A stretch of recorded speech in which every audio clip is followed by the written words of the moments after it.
संध्याकाळच्या वेळेस आर्यांशला गार्डनला घेऊन आलो आणि घरी आलो तर आमची बिग बास्केटची ऑर्डर आली होती। त्यामध्ये पिझ्झा बेससोबत इतर 2-3 गोष्टी पण होत्या।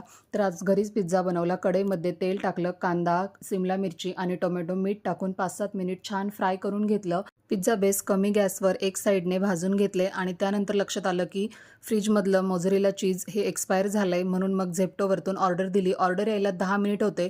तोपर्यंत सगळे बेस आर्यांशला खेळवत भाजून घेतले आणि जो सॉस बनवला आहे त्यामध्ये मी आपलं टोमॅटो केचप आणि मेयोनीज ॲड केलं आहे आणि तेच मी भाजलेल्या बेसवर लावलं आहे। बाकी शिजलेल्या भाज्या वरतून टाकल्या आणि भरपूर असं मोझरेला चीज घातलं आहे।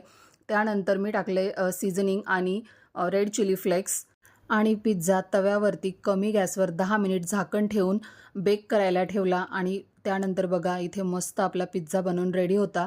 वरतून परत सीझनिंग आणि रेड चिली फ्लेक्स टाकलं आणि पिझ्झा कटरने छान स्लाइस कट करून घेतल्या आणि इथे आमचा पिझ्झा रेडी आहे। चलो बाय।